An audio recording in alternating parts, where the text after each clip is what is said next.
Bismillahirrahmanirrahim. Assalamualaikum warahmatullahi wabarakatuh. Alhamdulillahi rabbil alamin. Al-malikil haqqil mubin. Asyhadu an la ilaha illallah wa anna Muhammadan abduhu wa rasuluh. Allahumma fasalli wa sallim wa barik ala nabiyyina wa habibina Muhammad wa ala alihi wa sahbihi wa man tabi'ahum bi ihsanin ila yaumiddin, amma ba'd. Peserta kuliah FHI yang berbahagia, kita bersyukur malam hari ini Allah izinkan kita kembali kuliah FHI. Semoga diterima Allah SWT. Selalu kami ingatkan, terutama diri kita sendiri, bahwa tantangan atau PR besar kita dalam thalabul ilmi itu adalah istiqamah. Ini pertemuan ke-44. Apakah kita masih bisa istiqamah atau sudah mulai berguguran? Ini yang harus terus kita saling menjaga ya. Yang masuk di pertemuan pertama bisa nggak sanggup ke pertemuan ke-300 misalnya. Nanti atau ke pertemuan ke-500. Berarti itu sudah tahun ke-10 gitu. Misalnya gitu. Nah, ini semoga kita bisa terus istiqomah. Dan semakin kesini semakin ada syagaf, ada cinta yang membara kepada ilmu, terutama ilmu yang memang unik sekali, ilmu tazkiyatun nafs itu. Insyaallah kalau kita tekuni, kita itu terbimbing untuk punya sikap yang tepat gitu, yang bijaksana, yang tidak sekedar terkesima oleh sesuatu yang tampak, tapi kita terbiasa dengan apakah ada nggak yang tidak tampak gitu, yang kemudian menjadi bagian dari pertimbangan kita. Dengan tazkiyatun nafs akhirnya terbiasa, terbimbing itu. Dan itu bisa digunakan di justru kehidupan yang sangat kompleks, kayak di bisnis, di pergaulan yang agak sedikit kompleks gitu. Itu setiap orang kan perlu, ini harusnya begini, dan lain sebagainya. Nah, kita akan bahas malam hari ini masih dengan penyakit nifak ya. Sudah kita bahas kemarin, definisinya, bahayanya, termasuk sifat antara munafik al-akbar dan munafik asghar ya, sudah. Nah, malam hari ini saya ingin ajak Bapak Ibu semua untuk mentadaburi surat Al-Munafiqun.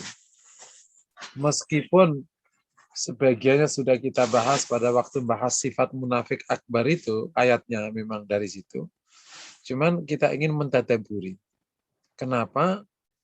Yang pertama agar kita benar-benar ngeh, oh begitu toh potongannya orang munafik itu gitu.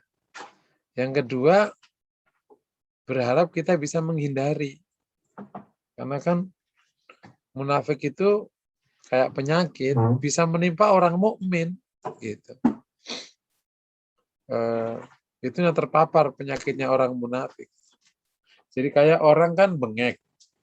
Itu kan bengek itu kan penyakitnya berarti masalah paru-paru. Nah, itu bisa mampar orang sehat, jadi ikut bengek gitu. Ini orang memang bengek, gitu. Tapi kan ada orang yang nggak terpapar, ya kuat aja gitu. Ada yang kepapar. Ada orang bersin-bersin, padahal dia dari rumah itu sehat, begitu ketemu orang bersin, ikut bersin-bersin, namanya terpapar. Ya, orang munafik bisa jadi sifatnya bisa menular ke orang-orang yang beriman. Ikut-ikut. Oke ya, bagi yang membawa Al-Quran silakan dibuka surat Al-Munafiqun. Itu halaman 554. Surat Al-Munafiqun itu surat ke-63. A'udzubillahi minasyaitonirrajim. Idza ja'akal munafiquna qalu nashhadu innaka la rasulullah. Wallahu ya'lamu innaka la rasuluh. Wallahu yashhadu innal munafiqina lakadzibun. Ketika datang kepada orang-orang munafik, mereka berkata, kami bersaksi engkau Rasul Allah. Dan Allah tahu engkau ini Rasulnya. Dan Allah bersaksi, sesungguhnya orang munafik itu bohong. Yakni, persaksian orang munafik tentang kerasulan Rasulullah itu bohong. Artinya sebenarnya dia tidak mengakui kerasulan Rasulullah, tapi dia bersaksi bahwa Rasulullah itu Rasulullah. Jadi ini sifat pertama, dia menyembunyikan kufur, menampakkan iman. Mengatakan bersaksi beriman kepada Rasul, padahal Allah sendiri yang mengatakan dia bohong. Bayangin aja. Robnya mengatakan mereka bohong. Bayangin, itu telak banget. Masya Allah, semoga Allah jaga kita semua ya.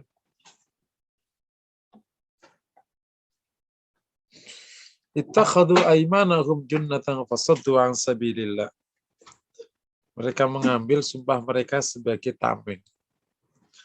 Fasaddu an sabilillah, maka mereka menghalangi dari jalan Allah. Innahum sa'a ma kanu ya'malun. Sungguhnya mereka itu betapa buruk apa yang mereka kerjakan. Sifat kedua yang disebutkan di ayat ini, mereka itu suka bermain sumpah. Jadi sumpah bagi dia itu udah kayak apa itu, sambal pete aja. Nah, sumpahnya ini sebagai tameng. Intinya dia menghalangi dari jalan Allah. Ya salah satu cirinya kan ketika pas perang Tabuk itu, ya udah dia ngomong apa aja itu. Ya Rasul, ya udah orang munafik. Kayak ada orang kelakuannya kayak gitu, setiap tidak punya aja alasan. Ya udah, bedanya begitu. Nah, orang mukmin itu pakai hati-hati menggunakan sumpah karena menggunakan nama Allah. Jadi ia bersumpah bukan sebagai proses komitmen, tapi sebagai tameng. Dan ujungnya dia menghalangi dari jalan Allah. Nah, ini salah satu sifatnya. Itu orang munafik begitu zaman dulu. Munafik itu. Nah, sifat ini atau kelakuan ini bisa menimpa orang mukmin.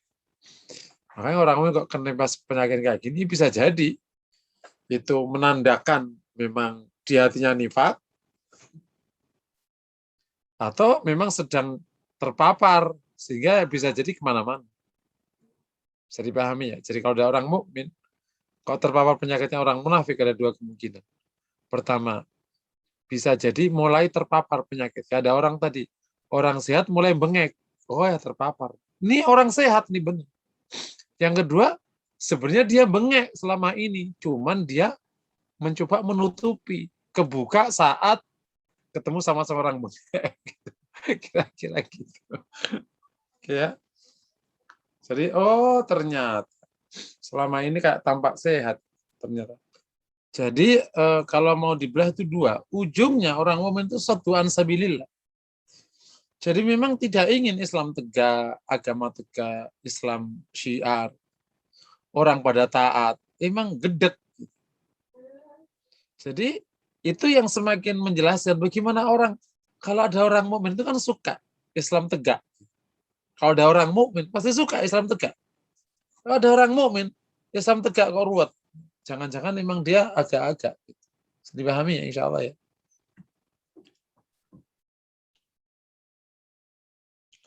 Dzalika bi'annahum amanu tsumma kafaru fatubi'a ala qulubihim fahum la yafqahun. Hal itu terjadi karena mereka beriman kemudian kafir. Fatubi'a ala qulubihim, maka dipatrilah atas hati mereka fahum la yafqahun, mereka tidak mengetahui. Nah, ini ayat ketiga ini bukan menjelaskan sifatnya, tapi menjelaskan asal-usulnya. Bahwa awalnya, kenapa kok jadi munafik? Awalnya itu beriman, kemudian kafir. Nah, itu namanya orang ragu. Jadi asal muasal, meski keluar dari tadabbur. Jadi kalau kita sebut, gimana sih asal muasal orang munafik itu kok jadi munafik?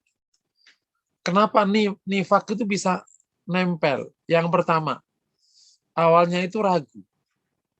Dan ragu ini tidak diselesaikan sampai menjadi keyakinan. Misalnya ya kalau di zaman awal Rasul datang kan, ini Rasulullah, masa sih Rasulullah? Emang benar dia Rasul? Benar, masa sih? Nah, istilahnya itu masa sih itu nggak segera dia nyari tanda kayak atau ketemu Rasul kayak atau apa. Benar ini Rasulullah. Nah, itu namanya ketemu. Tapi nggak dibiarkan. Enggak Rasul. Nggak Rasul lah. Rasul nggak sih? Rasul nggak sih? Rasul nggak sih? Itu namanya syak.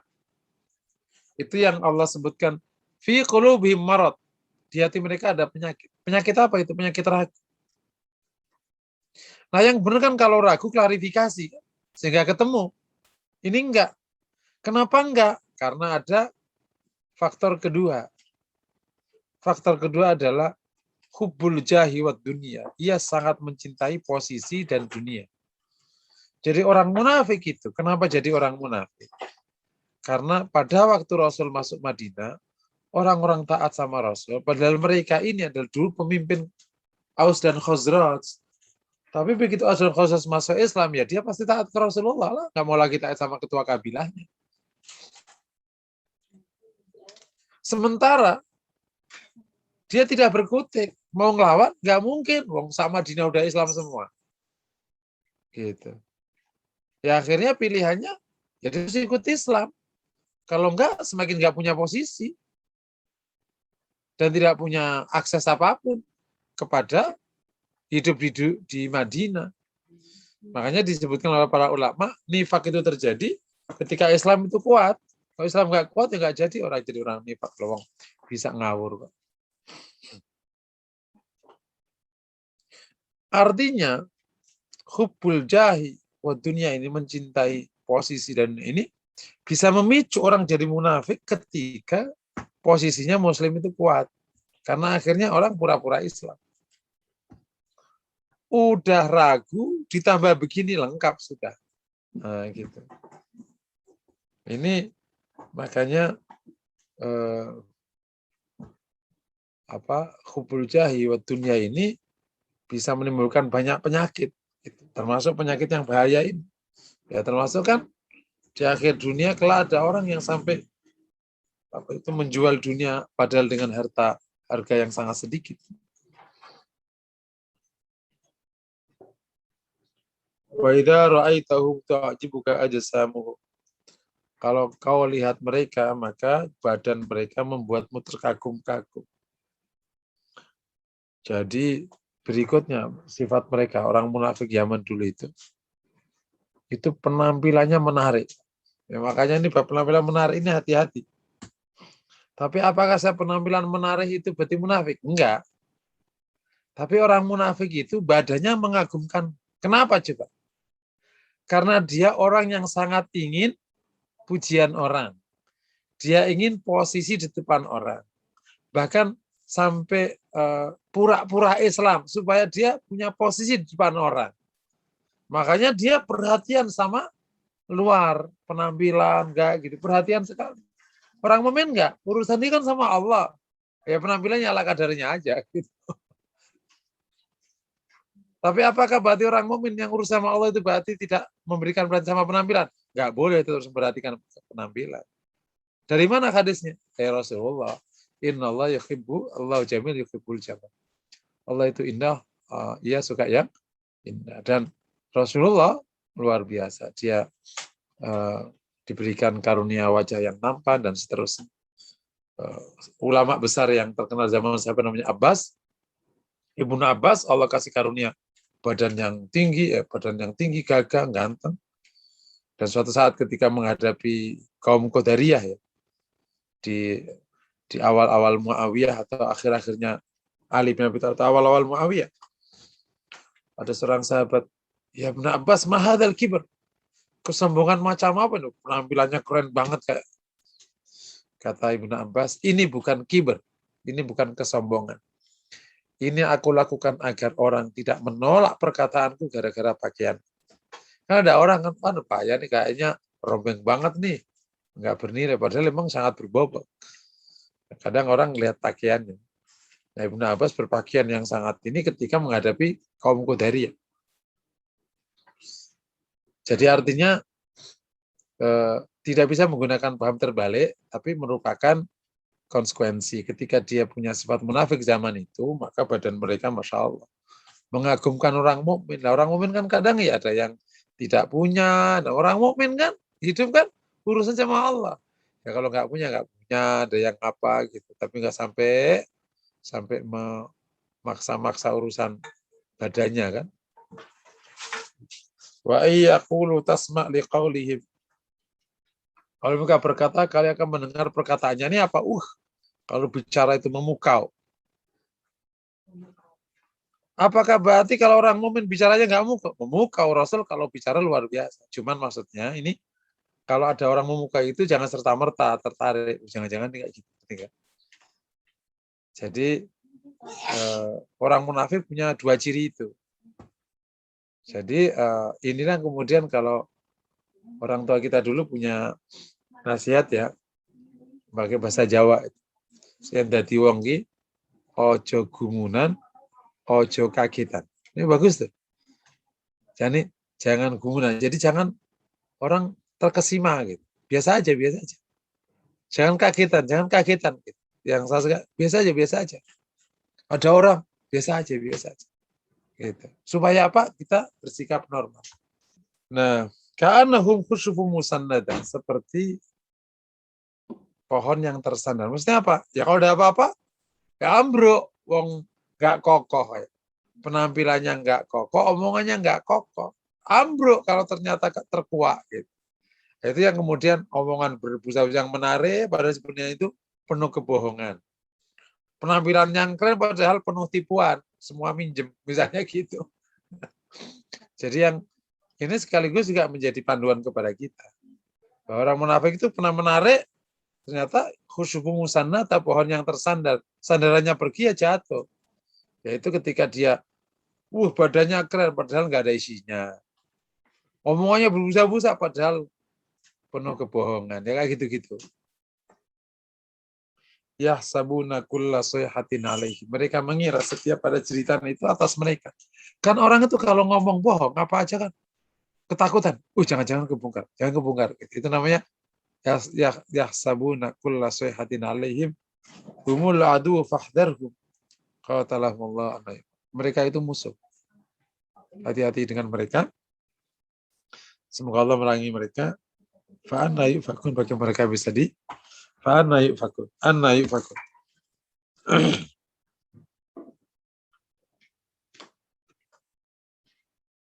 Bagi mereka bisa bagaimana mereka dapat dipalingkan dari kebenaran. Ada titik vital di sini. Allah tegaskan humul adu. Mereka itu musuh. Nah, jadi ketika ada orang punya ciri kayak gini, mulai hati-hati. Allah tegaskan humul adu, mereka itu musuh. Nah, berarti perlu hati-hati, perlu kecemerlangan, perlu piawai. Dan sikap Rasul pada orang munafik itu bukan menjauh, tapi jika mendekat. Saya suka menyebut sikap Rasul itu adalah dekat dalam jangkauan, tapi mereka nggak bisa menjangkau Rasul. Gitu. Yang mempraktekkan teori ini Muhammad Ali di waktu tinju. Posisi dia selalu yang tidak dijangkau musuhnya dan dia bisa menjangkaunya karena tangan dia kan panjang sekali. Jawabnya itu. Jadi ketika musuhnya mendekat, dia nggak bisa. Jadi Rasul bisa menjangkau orang munafik, tapi munafik nggak bisa menjangkau Rasulullah. Tapi orang munafik itu nggak merasa dijauhi sama Rasulullah, masih dekat. Nah ini memang seni bergaul yang harus piawai. Karena kalau dijauhi, semakin memperbesar area musuh. Dideketi, ya kalau nanti bisa dibahayakan dari dekat. Jadi jangan dekat, jangan jauh. Nah, itu yang harus perlu inilah. Ya, ini yang perlu seni bergaul yang indah. Seni seni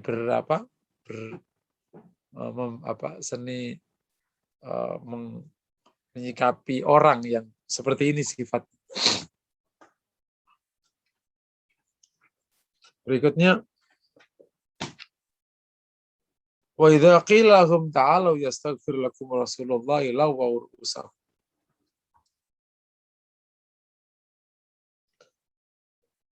Ketika dikatakan kepada mereka, ta'alu yastaghfir lakum, kemarilah Rasulullah akan memintakan ampun untuk kalian. Lawaw ru'usahum. Mereka membuang muka. Lawaw ru'usahum. Wa ra'aitahum yasuddun, dan kau lihat mereka menghalangi, berpaling atau yasuddun, yakni menghalangi jalan jalan kebaikan atau berpaling. Wahum yastakbirun, sedangkan mereka itu sombong. Ciri berikutnya atau sifat berikutnya tuh kalau dipanggil agar Allah memintakan ampun untuknya, malah nggak mau. Nah, ini kan orang kebalik. Di mana-mana sahabat itu seneng banget dapat doa Rasulullah. Aisyah aja seneng banget, dia pernah mengatakan, aku didoakan oleh Rasulullah, dapat ampunan dari Allah. Wah, lah kan kalau Rasul yang mintakan ampun ya kan insya Allah diampuni. Oh, yang mintakan ampun kekasih Allah. Kenapa Aisyah merasa bangga dapat doa Rasulullah yang demikian itu? Rasulullah akan membisikkan, kau tahu doa yang tadi untukmu itu aku apakan juga, ya itu juga aku doa yang aku berikan kepada umatku juga. Jadi ternyata bukan hanya khusus Aisyah yang didoakan Rasulullah SAW. Jadi Rasulullah mempercandai Aisyah dengan canda yang benar. Artinya kalau orang mukmin tuh seneng banget dapat doa seperti itu.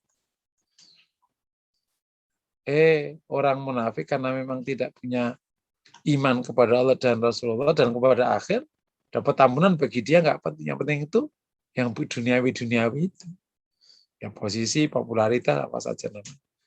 Oke ya. Jadi mereka ketika dipanggil untuk dikasih Rasul mintakan ampun, malah memalingkan diri kepada. Dengan bahasa lain, orang munafik itu nggak tertarik minta ampun. Bahkan Rasul mintakan ampun aja dia nggak tertarik. Karena mereka udah merasa bisa menipu Allah. Nggak perlu minta ampun, udah cukup. Yukhadi'una Allah walladzina amanu. Yakhta'una illa anfusahum wa ma yash'urun. Oke ya. Nah, artinya orang mukmin itu berarti senang istighfar dan senang ada orang memintakan ampun untuknya. Ya Allah, ampuni saudaraku ini ya Allah. Nah, itu senang. Karena memang orang mukmin yang dicarikan cuma dua. Ampunan Allah dan rila. Gitu. Maghfiratun minallahi wa ridwan. Ampunan dari Allah dan ridhonya Allah. Atau terkadang maghfiratun minallahi wal jannah, ampunan dan surga. Ya ada orang mintain doa dapat ampunan, senang sekali. Kita kelak selamat karena ampunan Allah. Kalau orang munafik ya nggak suka. Makanya kalau ada orang kok nggak suka minta ampun kepada Allah, itu ngerasa benar, merasa cukup, khawatir terpapar penyakit munafik sebenarnya. Kalau aslinya orang mukmin pasti suka minta ampun kepada Allah. Jadi orang mukmin itu perbuatannya banyak tapi merasa banyak salah. Kalau orang munafik itu perbuatannya sedikit, dosanya banyak tapi merasa tidak berdosa. Nah, itu beda sekali. Itu mirip kalau di kelas. Sejak kecil kan, saya tuh ketemu ada orang kalau di ujian itu, nggak tahu mungkin pas kelas saya aja kali. Ada orang-orang itu kalau ditanya, Pak gimana tadi ujian Pak? Wah gampang, beres. Tapi nilainya nggak pernah bagus. Itu bertahun-tahun nggak sadar tuh orang. Setiap garap ujian dia paling cepat keluar. Kita juga, hebat juga nih bocah. Pada waktu kita sampai siang malam belajar gitu, dia nyantai gimana? Gampang lah. Masuk ujian juga rileks aja. Orang masih buka buku depan pintu, dia mah rileks aja minum apa. Terus keluar duluan. Nilainya tetap aja 6. Dan itu jadi lucu sekali. Tapi kalau orang-orang pinter, gimana Pak? Nggak tahu tuh. Tahu bener apa salah. Ini nilainya 9, 9,5. Dia ngerasa nggak tahu aja gitu. Tahu deh aku tadi bisa aku sih. Terus gimana besok? Itu justru materinya berat sekali. Adalah, lo ngomong bisa nggak bisa tapi ranking 1 kan di zaman dulu. Nilai 9 mulu. Emang nggak bisa. Emang tahu. Mungkin gurunya kali ya. Salah gitu. Orang-orang pinter rata kayak gitu kan rata-rata. Emang rasa nggak pinter. Yang ngerasa pinter emang itu yang bodoh sebenarnya. Itu mirip. Orang mukmin itu amalnya banyak tapi ngerasa belum berbuat. Dosanya banyak. Setiap hari dia minta ampun. Nah, kalau orang munafik itu amalnya dikit, dosanya banyak, tapi ngerasa tidak punya dosa. Jadi nggak perlu minta ampun pada walladzina yu'tuna ma atau wa qulubuhum wajilah. Dan orang yang terus bersedekah dari apa yang diberikan kepadanya, sedangkan hati mereka tetap khawatir. Amalnya sudah banyak tapi hatinya tetap khawatir. Oke, sampai poin ini kalau ada pertanyaan dipersilakan sebelum lanjut. Ya, baik. Jazakallah khair Ustaz untuk pemaparan awal dari kuliah tazkiyah kita pada malam hari ini tentang nifak ini ya. Contoh-contohnya Masya Allah membuat segar suasana, tapi ini semuanya off cam jadi tidak terlihat responnya ketika Ustaz tadi memberi contoh. Kalau saya ketawa makanya auto ngakak Ustaz.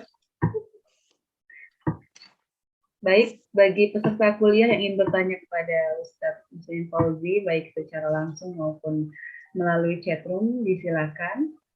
Ustadz sudah memberikan kesempatan. Alhamdulillah ada Ibu Yuli yang raise hand. Bentar saya cek dulu di layar kedua. Ya, baik, kepada Ibu Yuli, silakan untuk bertanya kepada Ustadz. Waalaikumsalam. Waalaikumsalam wabarakatuh. Kita itu nggak bisa nilai orang ya, dia munafik atau enggak ya Ustaz. Jadi yang tahu kita sendiri gitu Ustaz. Kita nggak bisa, karena kan nifak itu kan di hati letaknya. Yang tahu hanya Allah. Cuman sifat itu dikenali sebagai tanda aja. Tanda. Kalau kita, maksudnya orang di luar pelakunya, hati-hati aja kalau ada orang punya sifat kayak gitu itu. Kenapa? Karena itu sifatnya orang munafik. Hati-hati, jangan-jangan munafik beneran atau dia terpapar. Tapi harus hati-hati karena Allah mengatakan fahdharhum, hati-hati. Cuman bisa nuduh ya nggak bisa, nggak boleh. Kalau zaman Rasul boleh lah, karena Rasul kasih tahu sama Allah. Setelah zaman Rasul paling kita nyebutnya namanya zindik. Setelah zaman Rasul para ulama akhirnya menggunakan istilah zindik. Orang yang kayak gitu itu namanya zindik. Orang yang kayak gitu itu mukmin tapi kok sama Islam nggak suka, istighfar nggak mau, dosanya banyak tapi nggak ngerasa berdosa. Gitu. Ini nyebutnya orang zindik. Nah, jadi kita gimana, hati-hati aja mau kayak gitu. Ya Ustaz, terima kasih. Bisa dipahami ya. Tadi memang ini Rasul kan memberikan contohnya kan, memang itu salah satu hikmah. Kenapa Rasul kok nggak memerangi? Karena memang kalau diperangi nggak ada buktinya lah kan, nggak ngapa-ngapain. Gitu. Bukan nggak ngapain ya. Luarnya kan bersama Rasulullah. Seperti kata Rasul, apa kata orang bahwa Rasul membunuh sahabatnya sendiri? Orang kan nggak tahu dalamannya. Tahu kan luarannya bahwa dia bersama Rasul di Madinah, ikut sholat berjamaah. Bayangin aja coba. Tapi bencinya sama Islam, pol, ubun-ubun. Orang kayak gini kan, ya karena lo nipu, ya sikapannya digituin balik istilahnya. Ya udah, merasa ternyata bisa aku tipu, aku bisa diterima di mereka. Padahal kita nggak terima dia kan, gitu. Sama aja. Kecele juga ujungnya. Lo nyele ya kecele lagi ujung. Nah ujung-ujungnya itu akhirnya yang beberapa case yang sudah memuncak akhirnya Rasul nggak nyolatin karena Allah sudah melarang Rasul nyolatin. Itu sudah telak banget mereka. Nggak bisa berkutik lagi sudah. Wallahu a'lam bishawab. Fadal. Jadi kalau misalkan ada Ustaz, misalkan ada teman di WA gitu ya, orang Islam tapi sama orang Islam sendiri nggak senang gitu katakanlah, itu berarti kita mesti waspada aja Ustaz ya. Nah kalau ada orang Islam nggak suka sama orang Islam itu dilihat dulu nggak senangnya karena Islamnya atau karena personal. Kalau personal misalnya kenapa nggak suka, ya dia orangnya judes gitu, ya kan berarti personal. Tapi kalau memang itu sikap publik ya, maksudnya ada orang Muslim sama orang Islam semuanya nih nggak suka. Nah, kita jadi pantas bertanya, lo sukanya sama siapa? Gitu. Nah, itu Bu, kira-kira gitu. Ya Ustaz, terima kasih. Nah, iya kok.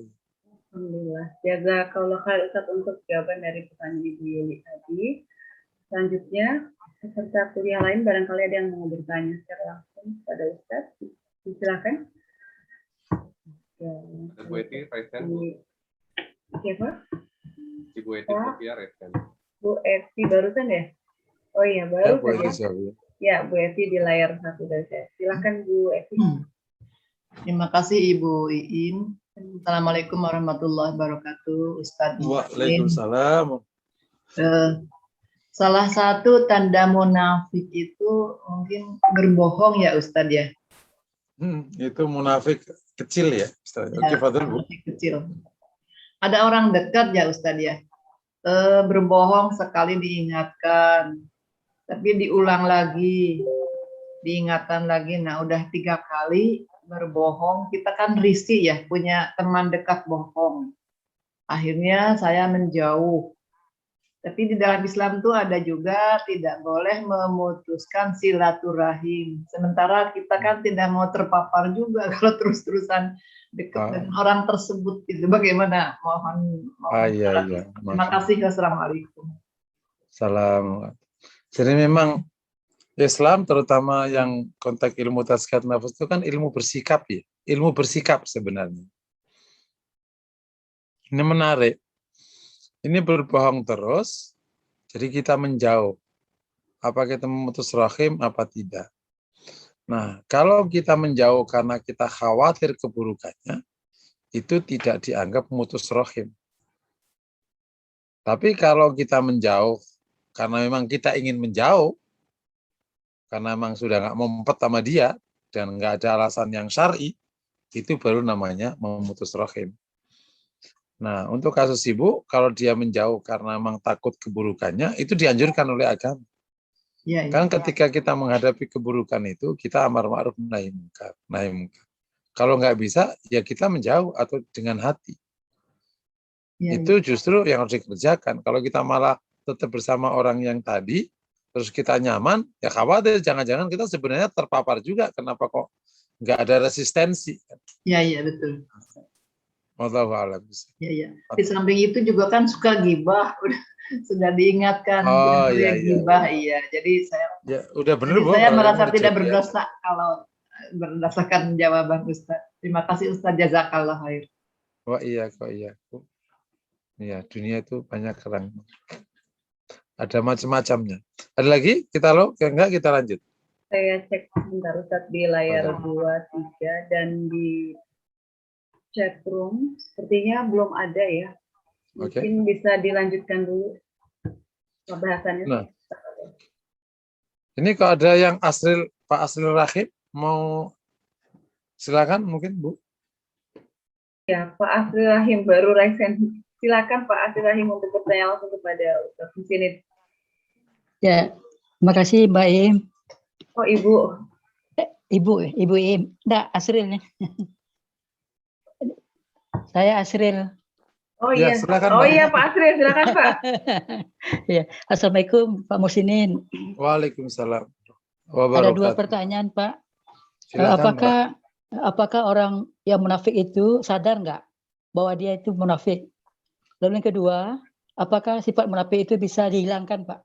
Terima kasih. Wassalamualaikum warahmatullahi wabarakatuh. Syukran. Jadi apakah sadar apa nggak sadar? Ya kalau sadar dia sembuh. Ya justru karena kenapa nggak sembuh? Karena nggak sadar. Jadi kalau ditanya orang munafik sadar, ada yang sadar, tapi sebagian besarnya nggak sadar. Meskipun saya minimal saya belum pernah menemukan sejarah orang munafik yang Rasul catat itu sembuh. Gitu. Setahu saya dalam sejarah para sahabat itu 300-an orang ya kalau maksudnya yang tercatat itu nggak ada yang sembuh gitu. Dan makanya termasuk salah satu yang sangat dikhawatirkan dalam penyakit hati itu, kalau kufur itu banyak yang taubat akhirnya masuk Islam. Ya. Tapi kalau nifak taubatnya nggak kebayang. Kenapa? Karena orang munafik itu dia bersalah tapi tidak merasa berbuat salah. Karena bagi dia punya alasan untuk melakukan itu. Nah ini yang menjadi rumit. Gitu. Jadi kalau ditanya merasa apa enggak merasa, ya mungkin sebagian besar enggak merasa. Ya, yang kedua, apakah bisa sembuh? Ya, kalau dari sudut konsep secara dasar, bisa aja semua penyakit hati dengan izin Allah bisa bersih kembali. Karena kan Allah sebutkan qad aflaha man zakkah, beruntung bagi yang membersihkan hatinya, termasuk nifak. Nah, salah satu contoh konkret ternyata nifak itu orang yang di sekitar nifak juga nggak papar itu anaknya Abdullah bin Ubay bin Salul. Ya. Itu kan Sahabiyun Jalil yang ketika bapaknya benar-benar menghina Rasulullah sampai kemudian Umar minta izin untuk membunuh Ubay itu. Kemudian anaknya dengar, ya Rasulullah, jika memang kau izinkan, biarkan saya aja membunuh bapak, agar aku tidak ada rasa sakit hati sama pembunuh bapak. Sampai artinya, meskipun dia bukan orang sahabat ini tidak kepapar, tapi kan dia di sekitarnya. Artinya, insya Allah bisa disembuhkan kalau serius dengan izin Allah. Ya. Nah, kasusnya ada nggak ada, ya tinggal. Kalau katakan kalau orang munafik itu akhirnya menggunakan, katakan yang dianggap munafik itu adalah orang zindik zaman para imam. Nah, orang zindik itu ada yang taubat dalam sejarah Islam itu. Nah, salah satu kerjaan orang zindik itu zaman dulu itu bikin hadis palsu. Dan ada orang zindik itu yang mengumumkan taubatnya, dia mengatakan saya membuat hadis palsu 100.000. Wah, itu para ulama zaman itu berbeda pandangan tentang taubatnya orang ini. Kalau diterima pengakuannya, berarti kita harus nyari 100.000 hadis palsunya itu sekarang udah di mana itu. Gitu. Tapi kalau kita nggak terima, ya berarti bohong. Itu yang saya katakan, jujurnya pembohong itu jujur apa bohong? Kita pusing. Ada pembohong nih ngomong, aku jujur Pak. Itu bohong apa jujur? Wah, itu agak ngeri itu. Gitu. Jadi para ulama cenderung orang pembohong ya, itu nggak diterima taubatnya. Kalau urusan dia sama Allah mau terserah, tapi kalau mau amalah nggak terima. Jadi kembali, apa menifak bisa? Ya insya Allah bisa. Teman-teman tidak ada penyakit kecuali ada obatnya. Tetapi ya tinggal kesungguhan orangnya dan sekitarnya mau membantunya supaya dia keluar dari penyakit ragu itu dan bisa taat kepada Allah. Wallahu a'lam bishawab. Ya, terima kasih Pak. Sama-sama. Ya. Baik Ustadz, ini ada Pak Indro yang raise hand. Disilahkan kepada Pak Indro untuk bertanya langsung kepada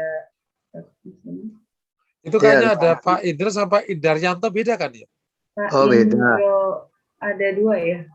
Pak Indaryanto. Nama saya Endro Kutomo, Ustaz, bukan Indaryanto. Oh, ada Indaryanto. Oke. Ya. Ada. Ya, Ustaz, terima kasih, Bu In. Oke. Selamat malam, Ustaz. Assalamualaikum. Ya, Salam. Ustaz, salah satu tadi cirinya bahwa orang Islam yang tidak suka kepada orang Islam atau tidak suka pada Islam. Ini kan saya amati mungkin saat segini, saat sekarang ya, banyak yang diindikasikan orang Islam tidak suka Islam atau tidak suka orang Islam. Boleh jadi itu kan soal persepsi mungkin Ustaz ya. Karena ada orang Islam yang mempunyai persepsi terhadap Islam itu dia moderat ya, agak lebih ke liberal.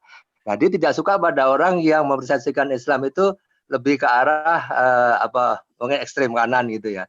Nah, itu tidak sukanya bukan karena beda persepsi, Ustaz, bukan karena tidak suka pada Islamnya, mungkin bisa jadi gitu ya. Boleh jadi begitu, Ustaz ya. Apa ini bisa dikatakan sebagai munafik juga, Ustaz? Ya, jadi kan kalau melihat ayatnya ini memang Masya Allah, makanya kenapa saya perlu sesi kedua itu supaya ada dialog menjelaskan fakta-fakta. Jangan sampai kita nanti menjadi generalis yang menggampangin atau kita juga menggampangkan seakan-akan nggak ada masalah ini. Kan di sini di ayat yang kedua tadi kan ittakhadhu aymanahum junnana fasaddu an sabilillah. Ya, menggunakan sumpahnya kemudian dia menghalangi dari jalan Allah. Kemudian di sana juga di ayat yang kelima tadi kan wa ra'aitahum yasudduna wa hum mustakbirun. Jadi ada yasudduna an sabilillah. Berpaling menghalangi orang dari jalan. Nanti kalau di berikut-berikutnya semakin menegaskan betapa dia menganggap hina orang mukmin. Di ayat yang ke-7 ya. Yang ke-8. La yukhrijanal azmu minal adha. Orang yang mulia di Madinah itu akan mengusir orang yang hina. Jadi menganggap Rasul dan sahabat itu orang hina. Ini kan kurang ajar banget orang kayak begini. Nah, kalau ketemu digintes ya. Padahal bukan siapa-siapa dia, tapi benar-benar yang ngerasa keren. Nah, kalau kemudian kita turunkan ke kasus-kasus di mana ada orang tidak suka sama Muslim yang lain karena paham agamanya, ini mungkin agak berbeda dengan orang yang dari awal tidak suka Islam karena Islamnya. Kan ya akhirnya kita ketemu Muslim ini sama-sama Muslim tapi beda paham. Agamanya sih sama tapi beda paham Islam. Ada yang kanan luar, kanan dalam, tengah, kiri luar, gitu. Kiri luar sekali sana. Sampai nggak ketahuan Islamnya di mana, di kiri banget. Nah, di antara paham-paham ini saling nggak suka. Nah, kalau begini ya, saya belum bisa mengatakan nggak suka sama Islam sebenarnya. Dia nggak suka sama paham dalam Islamnya. Nah, itu sih mungkin manusiawi jadi ya. Orang kan nggak suka sama yang tidak sama dengan dirinya. Nah, perkara benar salah ini nanti bab yang harus diuji. Hanya di Bapak Ibu yang dirahmati Allah, mohon bisa istiqomah bersama studi formula hati ini karena kita sedang menghadapi satu situasi di mana paham-paham ini berjajaran di depan kita. Gitu. Saya pernah ngaji gitu, udah lama sekali. Rajin, ada orang rajin. Tapi begitu ada satu case, kita ajak sedikit, dalam itu bukan moderat ya, wasat gitu, jangan berlebihan menyikapi ini. Langsung cabut, nggak mau ngaji. Benar-benar kadang semangat itu membuat akhirnya sampai ke kanan luar. Nggak boleh juga. Atau ketidaksemangatan menjadi kiri luar. Nggak boleh juga. Inna hadza dini wasat. Agama ini itu tengah. Gitu. Tidak tasyadud, juga tidak tasahul. Nah, untuk sampai ke level pemahaman yang demikian dan kemudian kita nyaman, itu kan perlu waktu. Dan dengan insya Allah dibimbing oleh tazkiyatun nafas itu, insya Allah bisa ketemu. Insya Allah bisa ketemu. Ada orang yang, mungkin sedikit tambahan materi ini. Ada orang yang, udahlah apa aja boleh. Ini mah permisif sekali dalam beragama. Sampai nggak ada sunnah bid'ah, pokoknya apa aja yang baik boleh. Itu mana ngawur. Tapi ada orang saking ketatnya, apa aja bid'ah. Lalu itu yang nggak bid'ah yang mana? Kayak repot. Diperlukan ilmu yang sangat cukup.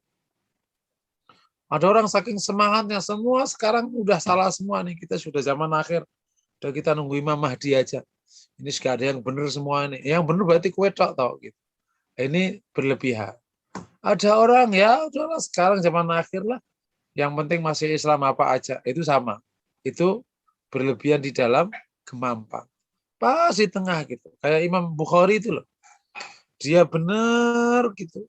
Hati-hati gitu. Tapi dia longgar. Gitu. Juga hormat sama orang yang berbeda. Gitu. Jadi kira-kira gitu. Dan itu yang kami di formula hati memang sangat diperjuangkan ya. Dan semoga jamaah semua ini bisa memahami itu. Kan di dalam peserta sendiri kan juga macam-macam pikirannya. Kan ada yang seneng kanan luar yang sangat ekstrim gitu. Ada juga yang ngawur-ngawur juga ada. Tapi setahu saya sepanjang setahun ini sudah mulai ke tengah. Jadi kita akan komit kepada yang sunnah, yang benar.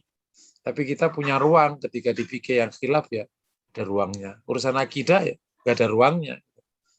Ya harus benar. Tapi ketika orang punya pilihan yang berbeda, ya kita hormati pilihannya. Sambil kemudian kita dakwai atau kita lebih baik. Jadi kan sikap itu harus dikembangin. Wallahu a'lam bishawab.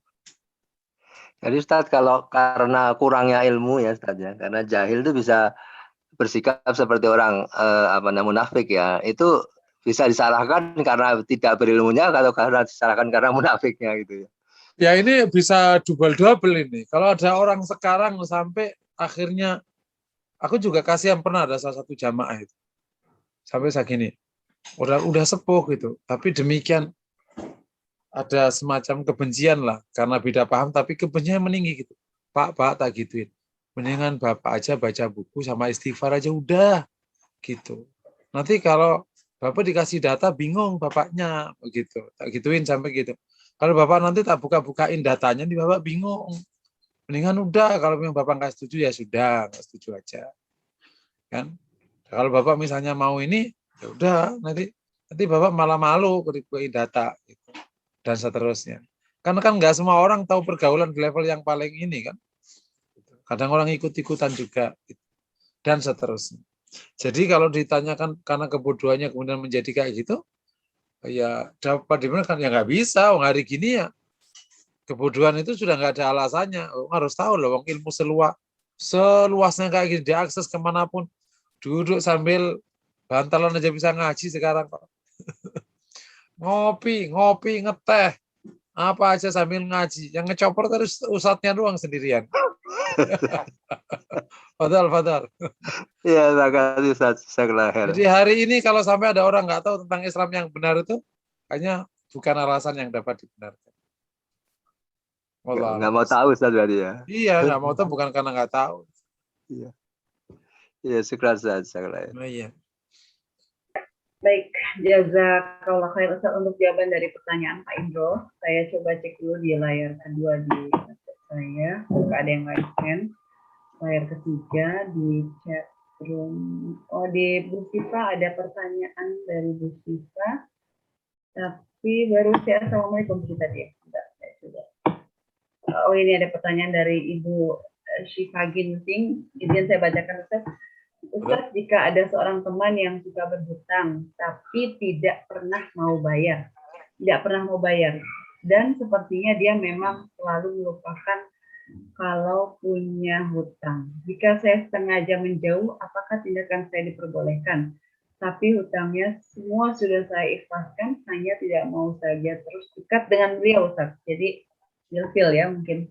Bagaimana menurut pandangan Ustaz? Kalau dengan data yang ada tadi, dan kita kesampingkan data yang tidak masuk, ya itu dapat dibenarkan tindakannya. Jadi, dan itu mulia sekali, udah mengikhlaskan hutangnya, dan kemudian menjauhi mudaratnya. Itu boleh. Bagus banget, nggak apa-apa. Daripada nanti kita kena mudaratnya, dan kita nggak sanggup menanggungnya, mendingan menghindari. Ya kalau bisa mengintervensi, nasihati, atau buat perubahan, bagus. Tapi kalau nggak bisa, yang dipilih sama ibu udah bagus tuh. Memang orang Indonesia itu memang unik ya. Berpuluh-puluh tahun itu meskipun sudah kuliah di luar negeri, tetap aja orang Indonesia yang namanya sungkan, namanya nggak enak. Coba ini Pak Agung dari Belanda, tetap aja dia orang Bandung, nggak berubah kan. Padahal sudah tinggal di luar negeri, udah diajak terbuka, diajak fair, diajak dia berano ya budaya negara-negara maju, tetap aja ya orang Indonesia tetap aja itu nggak berubah, ya nggak enakan, ya udahlah nggak enakan kita melihat. Jadi kan kalau ini kan bisa ditagih terus nggak punya duit enggak duit, kalau enggak ya nanti ya udah kita urus pidananya atau apa gitu kan, nggak gitu kan. Woi, kok bukan pidana ya, ini perdata ya. Tapi ya itulah cara terbaik. Kalau kita tidak bisa menyelesaikan masalah, salahnya adalah menghindari masalah. Kalau kita tidak bisa menyelesaikan masalah, adalah kita menghindarkan diri dari masalah. Dan itu adalah budaya yang paling tepat untuk orang Indonesia. Termasuk para pimpinan bangsanya juga gitu perilakunya. Kalau nggak ketemu, dia menghindari. Tiba-tiba pokoknya nggak ketemu aja. Udah budaya gitu. Begitu budaya tidak begitu malah nggak masuk. Malah. Wallahu a'lam bishawab. Baik, Ustaz. Tadi ada pertanyaan dari Bu Siva, bagaimana menjauhi? Kalau menjauh dari orang tersebut tapi tanpa memutus silaturahmi, bagaimana Ustaz tipsnya? Menjauhi Ya, tapi kalau kan ingin kita menjauh agak tapi nggak berenggang. putus, ya kan mutus rahim itu sebenarnya prakteknya kan tidak berhubungan sama sekali sama yang bersangkutan. Kalau tidak memutus itu ada dua kan. Yang inti pertama itu memutus secara hati. Pokoknya hati ini, aku nggak mau ketemu sama dia. Dan faktanya memang nggak mau ketemu sama dia. Itu namanya mutus. Tapi kalau ada orang, hatinya nggak gitu. Tapi ya pokoknya aku nggak mau ketemu. Tapi sebenarnya ya oke aja. Tapi biar nggak ketemu dulu ya. Itu namanya belum mutus, Pak. Gitu. Karena Rasul pada waktu yang membunuh pamannya Hamzah datang, dan dia sudah masuk Islam, kata Rasul, jauhkan aku dari wajahku, karena Rasul nggak sanggup melihat pembunuh pamannya itu. Nah, itu artinya Rasul hanya tidak ingin lihat aja, kan? Itu tidak memutus. Nah, bisa kayak gitu. Yang penting nggak ngelihat ya, Yang penting kita baik tapi nggak deket. Begitu aja boleh. Emang orang saya itu perlu kayak gini-gini ini perlu. Baik tapi nggak deket. Gimana cara? Karena namanya baik kan deket. Kalau buruk ya berarti nggak deket. Ini nggak baik tapi nggak deket. Nah itulah orang Indonesia. Bagus lah. Jarak ya, kalau orang Jawa bilang jarak. Baik Ustadz, ini ada pertanyaan dari Ibu Alida. Saya bacakan. Ustadz, jika orang munafik tidak menyadari dia munafik, berarti kita pun harus tetap waspada pada diri kita sendiri terhadap sifat munafik itu. Apakah demikian, Ustadz? Betul itu. Ini pertanyaan bagus banget untuk ingatkan kita semua ya. Seorang Umar bin Khattab saja harus tanya kepada Hudzaifah, apakah namanya dimasukkan di daftar orang munafik. Karena Rasul dulu udah nyebutin namanya ke Hudzaifah satu persatu, nggak meleset. Itu yang nanti menjadi pijakan disolati apa nggak disolati itu. Kan waktu Rasul masih ada kan, setelah turun ayat la tusalli ala ahadin minhum mata abada itu kan nggak disolatin. Jadi para sahabat ngeliat, ini kayaknya orang-orang kayaknya munafik ini, tapi kan nggak tahu kan aslinya. Rasul nggak nyolatin, ya udah nggak usah disolatin. Yang nyolatin ya teman-temannya dia yang semainan gitu. Nah setelah Rasul wafat masih ada mereka. Ya tanya ke Hudzaifah lah. Hudzaifah, oh enggak, berarti nggak usah deh. Nah jadi kita Bapak Ibu yang dirahmati Allah perlu terus melihat ada nggak sifat-sifat ini yang nempel. Gitu. Dan termasuk kan kita kemarin udah bahas kan munafik yang akbar dan munafik yang asgar atau munafik i'tiqadi dan munafik amali. Nah, kalau munafik i'tiqadi kan ini sifat-sifatnya. Kalau munafik amali kan kemarin yang bohong, yang apa. Nah, kalau misalnya munafik amali mulai banyak, suka bohong, suka ini, suka ini. Ngerembet nggak ke atas? Gitu. Itu kan berawal dari munafik amali naik ke munafik i'tiqadi. Cirinya ya, hatinya bisa aja kegerus. Bilang semua sifatnya kayak orang munafik beneran kok. Ibarat gini, dia itu orang sehat, tapi tanda-tandanya ini, dia itu kena penyakit, kena penyakit bengek, full ngik loh, kan gitu. Siapa lagi, terus nafasnya pendek, terus apa gitu. Coba diperiksa, ternyata bener kena, gitu. Ini kok tanda luarnya kok mulai sempurna semua ini. Ada ini. Jangan-jangan itikotnya mulai. Emang bener lo beriman nggak sih? Iya. Perasaan kok kayak agak ragu-ragu. Bahkan beneran lo munafik nih gitu. Kalau dibuat omongan fair gitu. Wallahu a'lam bishawab. Ya, jazakallahu khair Ustaz.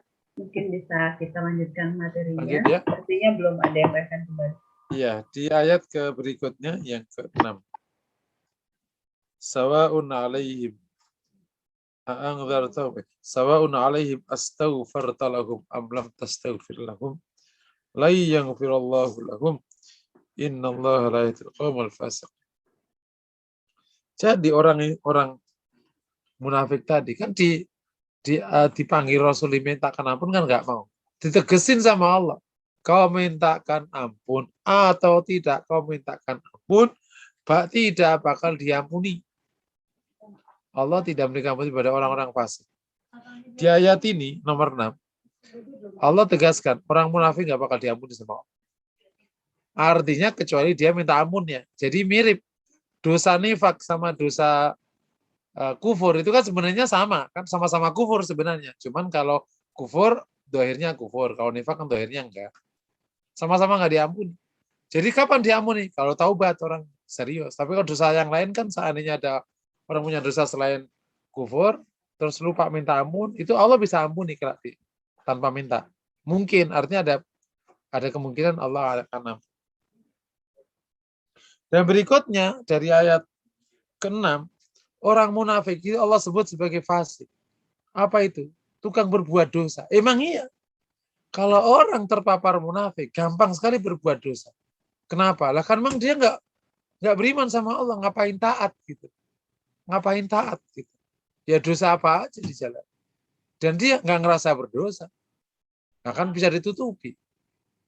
Jadi Masya Allah. Jadi orang munafik itu ternyata fasik. Jadi jangan pernah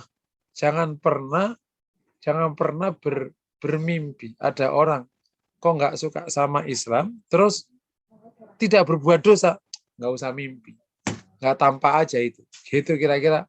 Gitu. Kalau saya sudah hafal kayak begitu-begitu. Wallahu a'lam. Oke ya. Jadi nomor 6, orang munafik itu ternyata pendosa. Dan suka dosa, suka melanggar. Humul ladina yaquluna la tunfiqu ala man 'inda Rasulillahi hatta yanfad. Oh, jadi sebentar.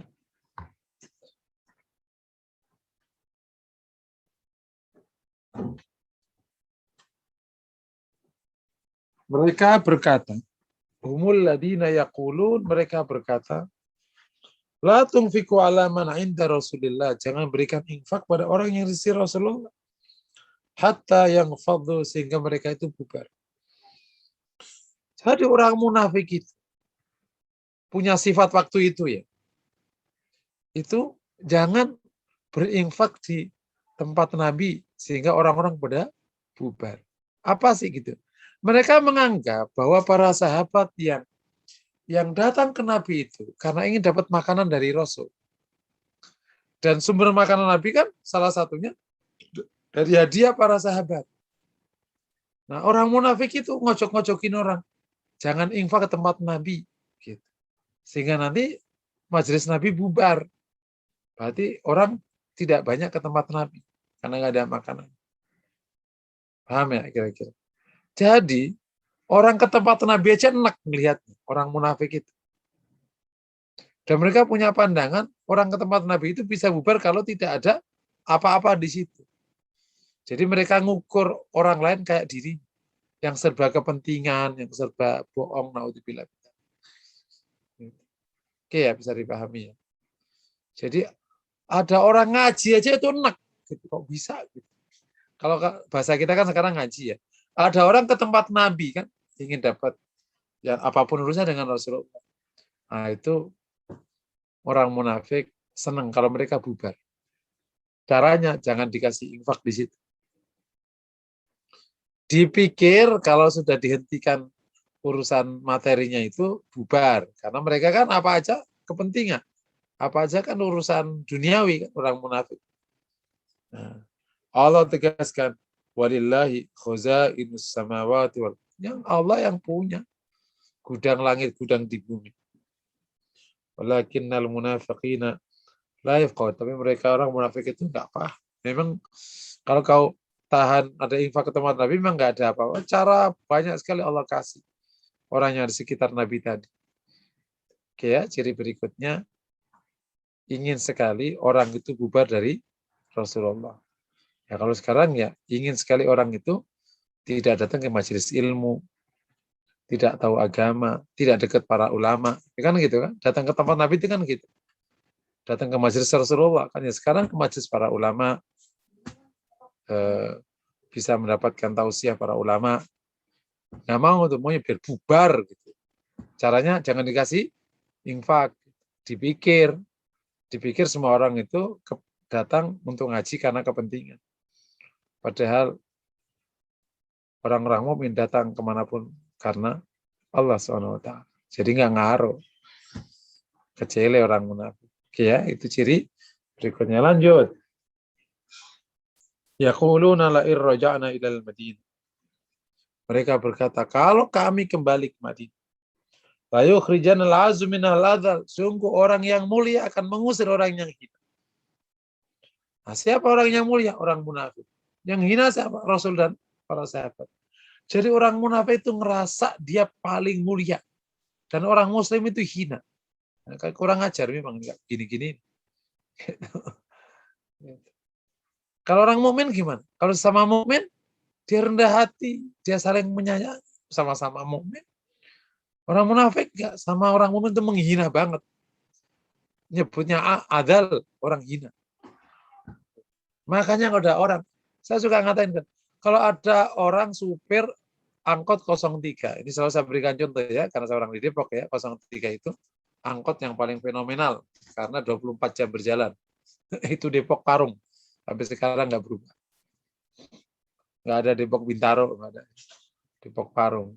Itu kan mestinya kalau sama-sama sopir angkot 3, menghormati dong sesama sopir angkot 3. Bro, gimana? Lo hari ini narik berapa? Ini masa ngina, payah mah sopir angkot 3 mendingan sopir angkot 04 jurusan Depok Beji. Karena Depok Parung, Pak. Lalu 03. Ya sebenarnya emang gua nggak suka 03. Nah kan jadi aneh nggak kira-kira? Ada orang di klub tapi menghina klubnya sendiri. Jadi lo ini siapa kalau bahasa? Oh, bahasa bernyanyi ini lo ini supir 04 yang disusupkan ke 03. Sengaja supaya ngina-ngina orang 03. Gitu. Karena makanya sesama itu bagus tuh. Sesama bis kota tidak boleh saling mendahului. Itu benar itu. Itu namanya korsa. Korsa positif maksudnya ya. Ya sesama orang yang sama ya saling menghormati lah. Wong bus aja nggak boleh mendahului, apalagi ini nggak bus. Nah ini ada orang munafik, bencinya sama orang mukmin tak terkira, menghina. Masa nyebutnya azal? Ini kan kurang ajar. Tapi ya mungkin memang dia nggak beriman pada Allah. Emang nggak suka sama Rasul kok dari awal. Semua hakim nggak suka karena Rasul menang. Diubun-ubun banget itu. Jadi awalnya kan udahlah kali-kali nanti dia dapat tempat di tempat Nabi gitu. Diakui lah gitu. Tapi enggak, Rasul enggak play dia gitu. Tapi juga enggak perangi dia, kan semakin sakit hati. Istilah kata itu digayain tapi enggak ditempatin. Rasul tetap aja kan yang sahabat-sahabat mulia itu yang jadiin tempat bermusyawarah mereka yang enggak digape gitu. Rasul semakin hari semakin menang, semakin kuat dukungannya, semakin menggigit dan sakit hati. Makanya akhirnya nyebut Rasul sahabatnya itu namanya azal. Naudzubillah. Nah, tadi dari awal sampai akhir itu keseluruhan sifat yang kemarin sudah kita bahas di sifat al-munafik al-akbar ya, munafik yang besar atau munafik i'tiqad. Nah, sifat ini itu dulu dipraktekin oleh orang munafik i'tiqad. Nah, kalau ada orang mukmin hari ini kok terpapar penyakit kayak gini ini, ya berarti namanya terpapar. Apakah dia munafik? Wallahu a'lam. Tapi harus khawatir. Kalau ada orang kok punya sifat kayak begini-begini tadi. Harus masing-masing. Oh ini jangan-jangan aku terpapar penyakit. Gitu. Kayak tadi. Sopir angkot 03. Kenapa kok tiba-tiba benci sama 03? Lah kok narik lo Depok Parung. Kenapa lo nggak suka? Iya, jangan-jangan gue sebenarnya kali terhasut kali sama. Oh iya, kemarin aku ketemu tuh rombongan 04 gue diajak. Ternyata dikasih data. Wah, supir 03 mengaco. Nah, bisa nggak gitu. Akhirnya terpengaruh. Bisa nggak gitulah. Bisa dipahami ya, insya Allah ya. Jadi kita harus hati-hati kalau sampai ada sifat ini muncul.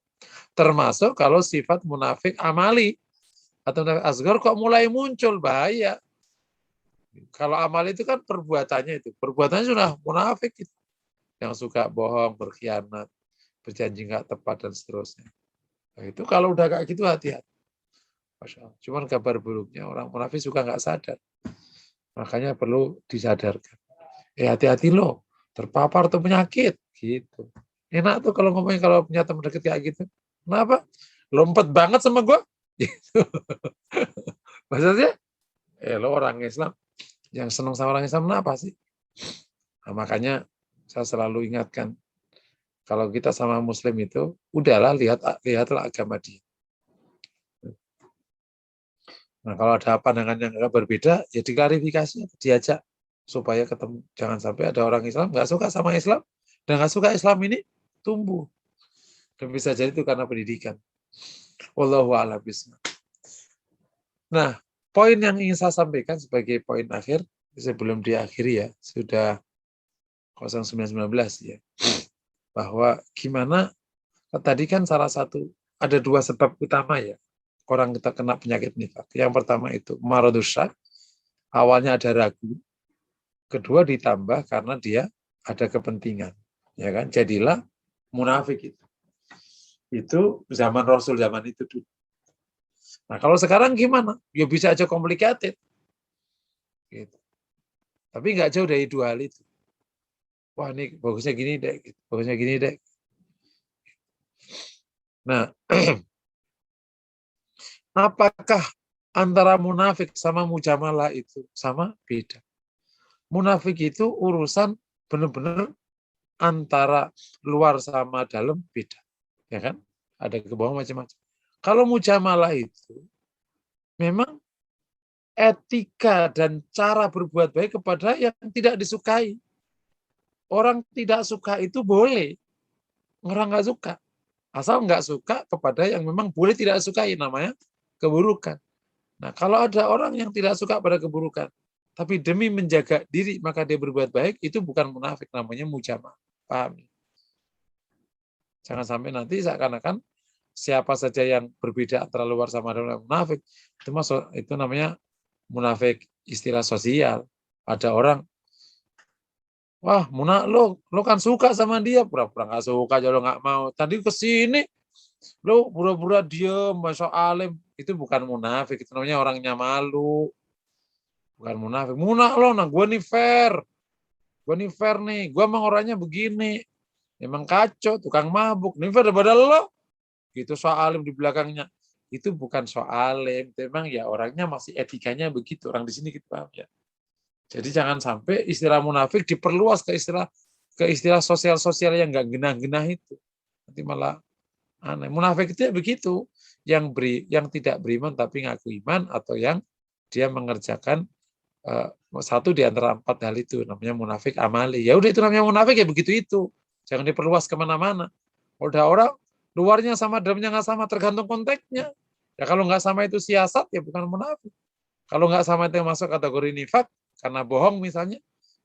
Makanya rumusannya kalau ada istilah yang bukan berasal dari istilah Islam, maka harus diterjemahkan dulu ke Islam. Ini apa di Islam, namanya apa? Sehingga bisa dihukumi. Gitu. Jangan sampai ada istilah luar, kita tarik dihukumi, ya nggak kena. Gimana cara? Itu bukan istilah kita. Terakhir, nah gimana menyelesaikan si penyakit ini? Yang pertama taubat. Harus taubat. Nah, kalau ada penyakit, misalnya sampai ada orang, kenapa ya kok benci? Kenapa sih Pak lu benci banget sama Islam sih Pak? Ya kenapa ya? Taubat loh. Nah, itu yang dulu dikerjakan sama Pramudia itu dulu, akhirnya menyuruh anaknya untuk belajar Islam itu. Jadi taubat. Nah, supaya sampai ke level taubat, ya bisa jadi orangnya, bisa jadi saran orang lain. Pokoknya dimulainya dari pintu taubat. Dan taubat kemunafikan harus lebih kokoh, lebih kuat, karena taubatnya aja bisa dibohongkan. Gue pura-pura taubat, bisa jadi kan?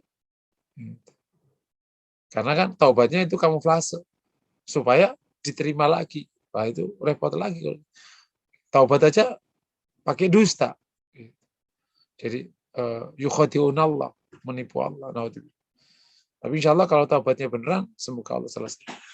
Yang kedua, mulai satu persatu, sifat-sifat yang muncul itu diselesaikan satu persatu. Kan ada berapa? 8, 9, 10, 11-an ya. Satu persatu. Gitu. Yang tadi apa? Suka menggunakan sumpah Allah dari tameng ya. Itu dulu. Hati-hati, jangan apa aja bersumpah. Bersumpah bener. Kalau nggak bener, ya udah jangan bersumpah. Tadi apalagi misalnya minta ampun pada Allah, ya udah istighfar, minta ampun, nggak usah belagu, banyak dosa kok, dan macam-macam. Ya satu persatu yang ketiga, segera bergabung dengan orang yang jujur, orang-orang yang mukmin, sehingga tadi merasa, oh ternyata hidup kayak gini ini kok normal, enak ya, nggak sampai nutup pintu, pakai tameng, pakai topeng, oh bergaya, sok alim, ya udah normal aja. Ternyata hidup normal itu enak, lama-lama senang. Jadi memang pengaruh pergaulan juga penting sekali. Tapi kalau kanan kiri semua nifak, ya ikut-ikut nifak. Iya, jadi ada istighfar, ada satu persatu sifatnya diperbaiki, ya satu persatu. Berikutnya udah bersama orang-orang saleh. Aja juga ditambahi, misalnya didikirkan, banyak berzikir kepada Allah, itu juga membantu supaya semakin yakin. Salah satu zikir yang bisa dipakai, zikir tauhid, la ilaha illallah. Itu menguatkan iman kan, sehingga insya Allah bisa lebih kokoh iman. Wallahu a'lam bishawab. Silakan kalau ada pertanyaan. Ya, baik Ustaz. Ustaz. Jazakallah khair. Ini tadi Ibu Siva masih ada lanjutannya Ustaz. Apakah perlu diberitahu kepada orang yang berhutang tadi bahwasanya hutangnya sudah diikhlaskan? Berkaitan dengan Ya Bu, perlu dikasih tahu Bu. Karena Perlu, itu kan ya. perlu amalah ya. Ya, baik. Jadi Bu Siva Supaya mereka jawabannya tahu bahwa nanti nggak dihitung menjadi hutang ketika misalnya ada yang meninggal atau apa. ada dua pertanyaan lagi Ustaz di chatroom. Apa? Semoga cukup waktunya, sebentar saya Ya. bacakan dari Sabran dulu ya Pak Adi kalau tidak salah ya, dari Pak Ustadz mau tanya, ketika ada seseorang yang tidak disenangi oleh orang lain karena muamalahnya dengan banyak orang kurang baik, kemudian suatu saat kita juga ternyata terjadi selisih dengan orang itu, sehingga akhirnya kita juga terbawa suasana tidak suka kepada dia. Apakah orang itu memang benar-benar salah, atau hati kita yang sebenarnya kotor karena kita tidak benar-benar dengan orang yang dibenci tersebut? Bagaimana menurut pandangan Ustadz tentang ini ya? Kasus gitu ya? Iya. Ya memang kalau ada orang misalnya punya muamalah sampai 2 kasus dengan orang, ya jadi bab ini ya diklarifikasi emang salah benernya ada di mana. Kan salah itu ada ukurannya, kecuali pantas nggak pantas itu malah perlu konteks yang agak rumit. Tapi kalau salah benar kan ketahuan, standarnya di akad misalnya. Miss nggak di keuangan atau apa saja kalau bab muamalah. Nah kalau ternyata emang salah, ya udah berarti bukan berarti hati kita yang kotor. Tapi kalau ternyata diklarifikasi benar, tapi terus dipersepsikan salah oleh orang-orang sekitarnya, nah berarti ini yang harus jadi apakah kurang komunikasi, atau emang orangnya emang lagi kena difitnah, ada orang yang apa gitu. Nah itu yang kita yang harus lebih jernih. Tapi insya Allah Bapak yang dirahmati Allah, kalau kita sudah terbiasa dengan tazkiyatun nafas, nanti lama-lama biasa jernih kalau melihat keadaan. Ini gitu, ini gimana. Jadi nggak gampang terjebak oleh fakta sekilas. Gitu. Setengah insya Allah dengan izin Allah. Allah yang bimbing insya Allah. Allah alam. Baik, alhamdulillah. Baik, Ustaz, ini ada satu pertanyaan di chatroom, setelah itu baru nanti yang rasakan. Semoga cukup waktunya ya. Ustaz, ada seorang pegiat sosmed dan dosen perguruan tinggi ternama yang mengatakan bahwa dia percaya kepada Allah Subhanahu wa Ta'ala, Nabi Muhammad dan Al-Quran, namun dia menolak jika hukum-hukum yang ada di dalam Islam dijalankan seluruhnya di dalam kehidupan. Apakah ini termasuk dari ciri-ciri munafik atau kafir? Mohon pencerahannya Ustaz. Kalau itu sebenarnya tindakan kan taat sebagian, menolak sebagian. Nah kalau taat sebagian, menolak sebagian itu secara ciri tidak masuk ke sana kemari, yaitu bagian dari ketidaksempurnaan orang berislam aja. Apakah itu termasuk nifak? Kalau nifak enggak. Nifak memang dari awal emang tidak beriman kan, cuma tampak beriman. Ciri-cirinya yang tadi. Gitu. Kalau dianggap kufur, ya belum. Gitu. Ya itu namanya kufrun duna kufur. Kafir tapi tidak sampai mengeluarkan Islam orangnya dari agamanya, itu tindakan kufur karena menerima sebagian ayat, menolak sebagian ayat. Artinya menerima sebagian hukum, menolak sebagian hukum. Gimana jawabannya? Kasihan aja sama orang kayak gitu. Kasihannya gimana?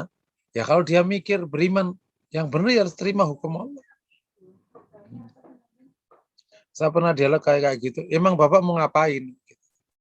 Mau ngapain aku? Pernah dialog kapan masih ada tahunnya ibu-ibu kalau nggak salah. Emang ibu mau ngapain? Kan kita panjang lebar, emang mau ngapain? Biar dikenang. Mau udah dikenang mau ngapain? Biar dikenang mau ngapain gitu? Terus dikenang mau ngapain? Baru itu bisa tunduk. Mau ngapain gitu? Kan kita harus gini panjang lebar. Emang mau ngapain? Mau ngapain gitu? Ibu diapain gitu? Dapat gaji gede atau dapat apa? Enggak dapat apa-apa kan? Gitu. Yang ngasih rezeki pada kita kan Allah. Kalau di akhirat bertemu Allah, ya taat sama Allah. Kok panjang cerita. Tapi ya kayak gitu-gitu ya perlu perlu pemahaman yang baik emang, dan nggak sedikit. Tapi insya Allah kalau di satu selentikan dikit tuh kadang malu mereka. Yang saya tahu ya, Aku gini, emang mau Bapak mau ngapain gitu. Kadang juga jabat juga enggak, udah gitu. Jabat juga enggak, kaya juga enggak, mau ngapain ngomong kayak begitu ngapain. Mendingan taat sama Allah aja, nanti di akhirat insya Allah mulia. Dah. Gitu. Simpel kadang. Wallahu a'lam bishawab. Baik, jazakallah khair Ustaz. Ini ada 2 yang raise hand. Semoga Bu Rosa dan Bu Sarah bisa agak singkat pertanyaannya karena kita memang sudah mendekati waktu usai. Kepada Ibu Rosa lebih dulu ya, baru saya nanti Ibu Sarah. Silakan. Terima kasih Bu. Assalamualaikum Ustadz. Waalaikumsalam. Maaf Ustadz, mau nanya, kalau untuk kelompok-kelompok yang dia merasa paling benar terus suka membid'ahkan orang di luar kelompok mereka sampai membalas salam atau berjabat tangan saja tidak mau selain dengan kelompok mereka, itu termasuk kategori manusia apa Ustaz? Terus bagaimana kita harus bersikap gitu loh, kadang bukan ke saya sih, ke suami gitu, kadang suami juga sampai udah akhirnya diem aja gitu Ustaz. Ya, itu bagian dari tasyadud fiddin ya, berlebihan dalam agama. Meskipun berlebihan ini ada yang berlebihan 1, berlebihan 2, berlebihan 3 gitu. Ada sampai tadi nggak mau bersalaman, sampai nggak boleh dinikahkan dengan anaknya panjang lebar lah. Gitu. Nah terus gimana? Ya kita relax aja sama mereka, itu disapa. Biasanya mereka ekstrim itu paling 10 tahun, habis itu capek gitu, normal lagi biasanya. Itu biasanya sih gitu. Jadi kalau dia semangat sampai paling 10 tahun, 5 tahun, habis itu capek juga. Ya kan dia juga punya hidup normal, ketemu teman, bisa kemana-mana gitu. Emang bisa hidup ekstrim sepanjang hayat begitu. Terus ngopi enggak, ngeteh enggak, terus setiap hari tengkar, setiap hari nunjuk-nunjuk orang. Emang hidup bisa begitu gitu. Terus tiba-tiba terus mau dagang, setiap mau dagang kanan kirinya musuh semua, gimana caranya? Misalnya semasjid separuh musuhnya, dia mau dagang kemana sih? Mau kerja di mana sih? Lama-lama sih lelah sendiri. Terus gimana kita? Ya kita baik-baik aja. Ya kalau misalnya kita salah-salahin kan nggak apa-apa. Jadi ada contoh kecil dialog, ada teman saya ngeluh gini, saya disalah-salahin gitu, ngerasa disalah-salahin. Bencilah sama gitu. Aku bilang, kamu bener apa salah? Dia bener, ya sudah nggak usah takut. Aku nerakain ini anu Kak gitu. Nah, kamu kira-kira ahli neraka apa di surga? Ya insya Allah sih. Ya sudah kalau kamu emang nggak terlalu salah, kenapa takut disalah-salahin? Kita akhirnya, oh ya bener juga ya. Gitu. Kalau misalnya kamu disalah-salahin, terus kamu merasa tidak berbuat salah, kan ya sudah kan? Kan yang penting di mata Allah, bukan di mata orang, kok repot amat hidup. Oh iya. Ya udah relax aja. Ada orang nyala-nyalain, masa aku dikafir-kafirin? Ya nggak usah pusing. Kan penetapan kafir bukan di dia, kecuali pengadilan ya, nanti pengadilan. Dibita-bitain, ya biasa aja nggak apa-apa. Nah, dia sukanya begitu, Pak. Paham ya? Tapi mungkin harus dipaham. Ustadz mah relax sekali, dulu gimana lagi hidup nggak usah tegang-tegang. Insya Allah nanti kalau orang kayak gitu ketemu itu, cara menyelesaikannya bukan dengan adu otot, dengan cara ngopi-ngopi, apa lama-lama rileks sendiri. Gitu. Insya Allah gitu. Wallahualam. Terima kasih Ustaz. Ya, itu santai aja lah. Nanti orang ngomong kayak itu biasa aja. Disalahin ya setuju. Ya kadang bingung gitu loh Ustaz. Maksudnya kita kan dengan orang yang beragama lain aja kita disuruh berkasih sayang gitu kan Ustaz.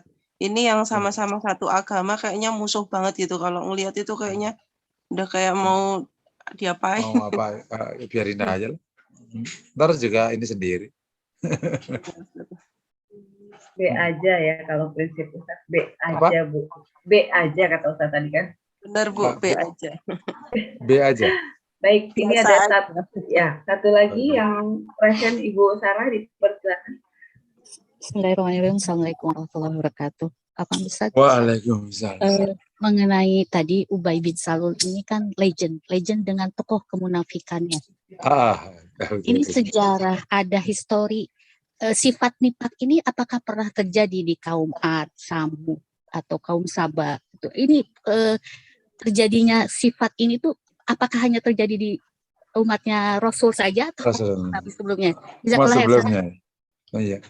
Memang kalau melihat sejarah, terutama kalau kita lihat surat Al-A'raf ya, yang agak banyak menceritakan para nabi Al-A'raf ya, itu umat sebelumnya itu hanya ada pengikut nabi sama penentang nabi.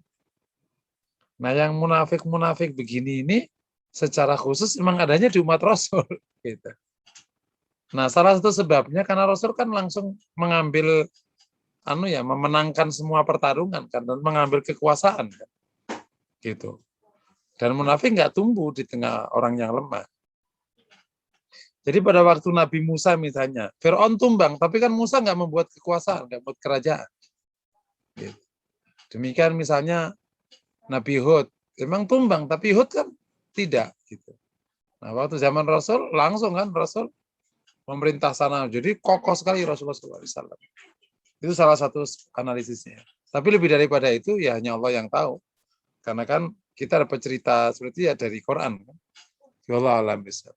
Mungkin ada yang mirip misalnya kayak kejadian bolak-baliknya umat Nabi Musa yang akhirnya menyembah berhala, kemudian diingatkan kembali sama oleh Nabi Musa karena ada Samiri itu barangkali, tapi kan bukan munafik itu, karena kesalahan akhirnya menyembah berhala balik lagi gitu. Ya mirip sih Aiman Akafir gitu kan. Tapi ya itu tidak disebut dengan munafik waktu itu, istilahnya ya suruh taubat aja karena kan sudah berbuat dosa. Termasuk misalnya